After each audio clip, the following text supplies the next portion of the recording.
आज की कहानी दो क्लासमेट्स के बारे में जो एक दूसरे को बिल्कुल पसंद नहीं करते थे, लेकिन हालात ऐसे बने कि उन्हें एक ऐसी जगह पर जाना पड़ा जहाँ जिंदा रहना भी बहुत मुश्किल था। तो कहानी की शुरुआत में हमें एक खूबसूरत लड़की एमा दिखाई जाती है जो सुबह सुबह उठते ही स्कूल जाने के लिए तैयार है। एमा अपने स्कूल की एक होशियार और फेमस स्टूडेंट है जिसकी काफी सारी फ्रेंड्स है। दूसरी तरफ हम डीन को देखते हैं जो बहुत ही आलसी लड़का है। एक तो वो लेट उठता है और उठते ही सीधे वीडियो गेम खेलने बैठ जाता है।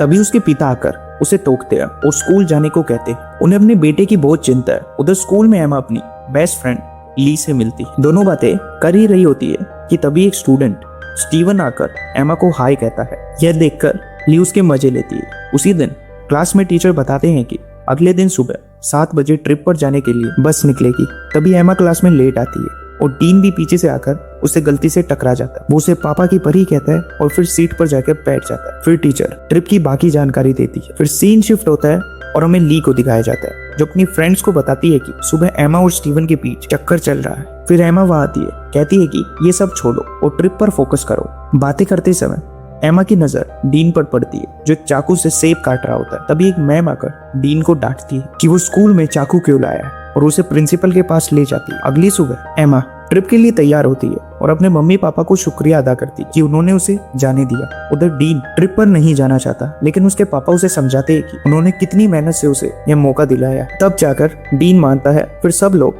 ट्रिप पर जाने के लिए बस में बैठने लगते हैं। तभी स्टीवन एमा से हालचाल पूछता है। एमा थोड़ी शर्मा जाती है। कुछ समय बाद सब ट्रिनिटी आइलैंड पर पहुंचते हैं। बस से उतरते ही उनकी मैम बताती है कि डिनर से पहले सब पूल में मस्ती कर सकते हैं, लेकिन असली प्रोग्राम अगले दिन शुरू होगा। एमा और उसकी फ्रेंड्स पूल में जाती है। वह स्टीवन भी होता है और सब साथ में खूब मस्ती करते हैं। डीन ये सब अकेला बालकनी से देख रहा होता है। उसके बाद सब लोग पार्टी के लिए बोट पर जाते हैं। वहां जाने के बाद एमा की नजर स्टीवन पर पड़ती है जो किसी और लड़की से किस कर रहा होता है। ये देखकर एमा वहां से निकलने लगती है और डीन भी ये सब देख रहा होता है। वो पूछते हैं कि क्या तुम्हें बुरा लगा, जिस पर एमा जवाब देती है कि तुम्हें इन सब चीजों से कोई मतलब नहीं होना चाहिए। तभी अचानक से वह पुलिस आ जाती है क्योंकि उन्हें खबर मिलती है कि पार्टी में कुछ स्टूडेंट्स ड्रग्स ले रहे हैं। पुलिस सबको बोट के सामने की तरफ आने को कहती है। तभी अचानक एमा का पैर फिसल जाता है और वह पानी में गिर जाती है। ये देखकर डीन तुरंत पानी में कूद जाता है और एमा को बचाकर एक छोटी सी नाव तक ले जाता है। वो नाव एक रस्सी से बड़ी बोट से बंधी होती है तो डीन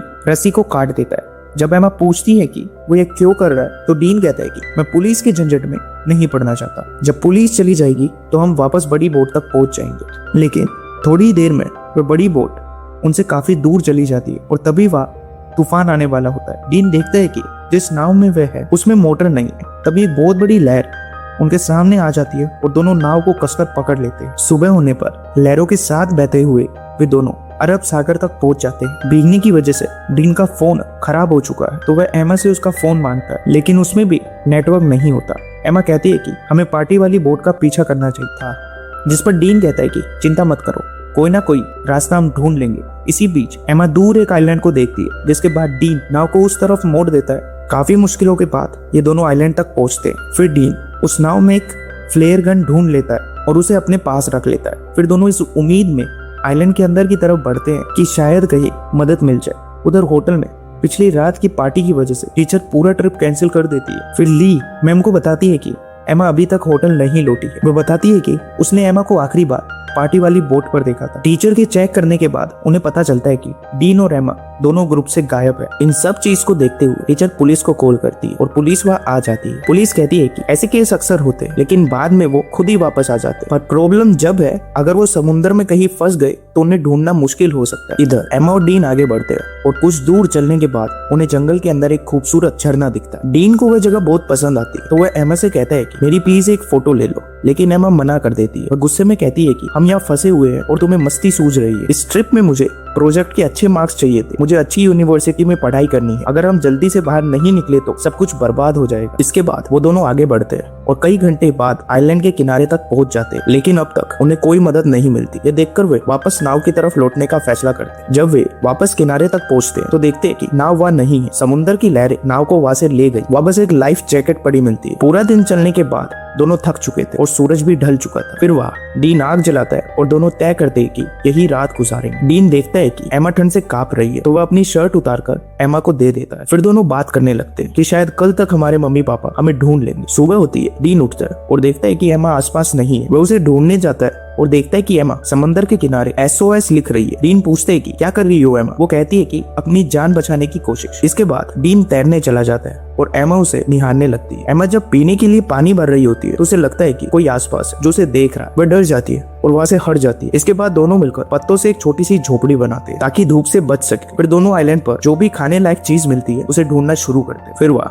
डीन को एक केले का पेड़ मिलता है जिसकी मदद से वो दोनों अपनी भूख मिटाते हैं। गर्मी ज्यादा होने की वजह से एमा पैंट पे अनकंफर्टेबल थी, लेकिन वो शर्मीली भी थी तो वो अपनी पैंट काटकर शॉर्ट्स बना लेती है। फिर वह देखती है कि डीन झोपड़ी में सो रहा है तो वह भी उसके पास आकर सो जाती है। तभी अचानक डीन करवट लेता है और हाथ एमा पर रख देता है। एमा को ये अच्छा लगता है और वह कुछ नहीं कहती। अगले दिन जब एमा झरने में नहा रही होती है और डीन वहां आ जाता है तो एमा कहती है कि मैं यहाँ नहा रही हूँ, जाओ यहाँ से। डीन हंसकर कहता है कि तुमने ही तो कहा था कि गार्ड बनकर खड़े रहना। एमा जवाब देती है क्योंकि मुझे लगता है इस आइलैंड पर कोई और भी है। उधर न्यूज में एमा के लापता होने की खबर आने लगती है। आइलैंड पर रात होने वाली है और एमा डीन से कहती है मुझे अपने घर की बहुत याद आ रही है। अब यहाँ पर कहानी में मोड़ आता है। डीन और एमा जंगल में कुछ खोज रहे होते हैं। तभी एमा को वहाँ पर एक इंसान की खोपड़ी मिलती है जिसको देखकर वह बहुत डर जाती है। वो कहती है कि शायद ये भी इस आइलैंड पर फंस गया होगा और अगर हमें मदद नहीं मिली तो हमारा हाल भी ऐसा हो। डीन उसे समझाता है कि हम अकेले नहीं है, हमारे पीछे हमारे पेरेंट्स है और अगर हम एक दूसरे का साथ देते रहे तो हम जरूर बचेंगे और घर वापस लौटेंगे। यह कहकर डीन एमा को किस करता है और वो भी उसको मना नहीं करती। फिर वो दोनों सो जाते हैं। अगली सुबह एमा की आंखें खुलती है और डीन आसपास नहीं होता। वह थोड़ी डर जाती है और उसे बुलाने लगती है, लेकिन डीन कहीं नहीं मिलता। फिर एमा उसे ढूंढते हुए जंगल में चली जाती है। थोड़ी दूर जाकर वह देखती है कि डीन एक गड्ढा खोद रहा है। एमा को समझ नहीं आता कि डीन ऐसा क्यों कर रहा है। उसी वक्त एमा फिसलकर गिर जाती है और उसके घुटने में चोट लगती है। डीन तुरंत उसकी मदद करता है और उसका घाव साफ करता है। वह उसे भरोसा दिलाता है कि कुछ नहीं होगा। फिर दोनों झरने में नहाने जाते और वही डीन एमा को अपनी माँ की कहानी सुनाता है, कैसे एक कार एक्सीडेंट में उनकी मौत हो गई थी। एमा ध्यान से उसकी बातें सुनती है। तभी बारिश शुरू हो जाती है और डीन उसमें मस्ती करने लगता है। एमा को यह देखकर खुशी होती है और फिर दोनों बारिश में नाचने लगते हैं। डीन एक फूल तोड़कर एमा के बालों में लगा देता है। एमा मुस्कुराकर कहती है कि मुझे फिर से तूफान का मजा लेना। दूसरी तरफ न्यूज में बताया जाता है कि एमा और डीन को गुम हुए 1 महीना हो चुका है और पुलिस को लगता है कि अब वे जिंदा नहीं, इसलिए अब पुलिस अधिकारियों ने तलाशी करना बंद कर दिया है। दूसरी तरफ डीन एमा को ग्रीन लाइट के बारे में बताता है जिसके बारे में उसकी माँ ने उसे बताया था, एक हरी रोशनी जो सूरज ढलते वक्त दिखाई देती। लेकिन डीन ने उसे कभी अपनी आंखों से नहीं देखा। अब कुछ और हफ्ते बीतते हैं और दोनों आइलैंड के खूबसूरत माहौल का लुत्फ उठाने लगते हैं। वे समंदर में तैरते हैं, नहाते हैं और खूब मस्ती करते हैं। इस सब के बीच दोनों बहुत करीब भी आ जाते हैं। फिर एक दिन एमा डीन से पूछता है, क्या तुम्हें लगता है हम जिंदा बचेंगे? जिस पर एमा कहती है, मुझे पता नहीं, लेकिन मैं तुम्हारे साथ बहुत खुश हूँ। अगली सुबह दोनों जंगल में फल लेने के लिए जाते हैं। डीन थोड़ा आगे जाकर पेड़ से फल तोड़ने लगता है। तभी दोनों के ऊपर से एक एयरप्लेन की आवाज आती है। वे भागते हुए खुले मैदान की तरफ दौड़ते हैं। डीन जल्दी से एमा के बैग में फ्लेयर गन ढूंढने लगता है ताकि जहाज को संकेत दे सके, लेकिन वो उसे नहीं मिलता। तब तक एरोप्लेन दूर निकल जाता है। एमा भी बैग छान मारती है, लेकिन फ्लेयर गन कहीं नहीं मिलती। अब उसे शक होता है कि शायद इस टापू पर और कोई भी है जो उनकी चीजें चुरा रहा है। अब कुछ और दिन बीत जाते हैं, लेकिन कोई एरोप्लेन नहीं आता। दोनों हताश होकर अपनी छोटी सी झोपड़ी में बैठते और बातें करती। कहती है कि अब उन्हें घर लौटने की उम्मीद छोड़ देनी चाहिए, शायद अब उन्हें यही अपना जीवन बिताना होगा। तभी डीन को किसी जानवर की आवाज आती है और वह उसे देखने जंगल में चला जाता है। एमा घबरा जाती और उसके पीछे जाती। थोड़ी दूर जाकर डीन को एक काला तेंदुआ दिखता है। वह भागने लगता है और दौड़ते दौड़ते जमीन पर गिर पड़ता है। एमा दौड़ते हुए उसके पास पहुंचती है और देखती है कि डीन ने खून से सना चाकू पकड़ा हुआ है। उसने तेंदुए को मार दिया था। दूसरी तरफ अब एमा और डीन के माता पिता मान चुके हैं कि वे नहीं लौटेंगे। हर कोई अब अपने जीवन में आगे बढ़ चुका है और इधर एमा और डीन ने आइलैंड पर जीना सीख लिया था, शिकार करना, पत्तों से झोपड़ी बनाना और जंगल में जीवन बिताना। नेक्स्ट सीन में वो दोनों झोपड़ी में लेटे होते हैं और ऊपर से उनके ऊपर सामान की बारिश होती है। वो बाहर निकल के देखते हैं तो एक बंदर पेड़ पर बैठा है और उनकी चीजों को नीचे फेंक रहा होता है। बंदर के हाथ में वही फ्लेयर गन जो उन्हें पहले नहीं मिली थी। एमा जल्दी से एक केला बंदर को दिखाती है और बंदर गन नीचे फेंक देता है और किस्मत से उसी पर एक हेलीकॉप्टर की आवाज आती है। दोनों तेजी से खुले मैदान की तरफ दौड़ते हैं। एमा फ्लेयर गन लोड करती है और हवा में फायर करती है। हेलीकॉप्टर भी उन्हें देख लेता है। आखिरकार 3 महीने बाद दोनों को बचा लिया जाता है। जब वो एयरपोर्ट लौटते हैं तो उनके दोस्त और उनके माता पिता बहुत खुश होते और उन्हें अपने अपने घर ले जाते। उसी रात डीन एमा से मिलने आता है। दोनों बातें करते कि घर लौटना कितना अजीब लग रहा है। डीन एमा को किस करने की कोशिश करता है, लेकिन एमा हंसकर कहती है कि हर 10 मिनट में मेरे मम्मी पापा मुझे चेक करने आ जाते हैं। अब डीन एमा से कहता है कि शायद अब मुझे चलना चाहिए। एमा कहती है कि मेरे मम्मी पापा ने हमारी वापसी की खुशी में एक पार्टी रखी है, तुम्हें भी आना है। और अगली सुबह पार्टी में लोग जमा होते हैं। एमा के माता पिता सबके सामने अपनी बेटी और डीन की वापसी पर भावुक होकर कुछ कहने लगते। अब एमा जो आइलैंड से लौटने के बाद काफी मशहूर हो चुकी थी, इसकी वजह से उसके काफी दोस्त भी बन चुके, लेकिन डीन अभी भी अकेला ही रहता है। जब भी एमा और डीन एक दूसरे के सामने से गुजरते तो बस एक खामोश नजरों से पूरी बात कह देते, कोई शब्द नहीं, सिर्फ निगाहें। कुछ दिन बाद एमा डीन को कॉल करती है, लेकिन डीन कॉल नहीं उठाता। दरअसल एमा एक पार्टी में होती है जब उसे डीन की याद आती है। दूसरी तरफ डीन घर में टीवी देख रहा होता है जब उसके पिता आकर उसे अपना जैकेट देते और कहती है कि जाओ पार्टी एंजॉय करो, जहाँ पर डीन सरप्राइजिंगली उसी पार्टी में चला जाता है जहाँ पर एमा होती। फिर वे दोनों एक दूसरे को देखकर रोक नहीं पाते और गले मिलकर रोने लगते। और इसी के साथ ये शानदार मूवी यहीं पर एंड हो जाती है। अगर आपको मूवी पसंद आई है तो चैनल को सब्सक्राइब करना मत भूलना और मिलते हैं अगली वीडियो में। तब तक के लिए बाय बाय।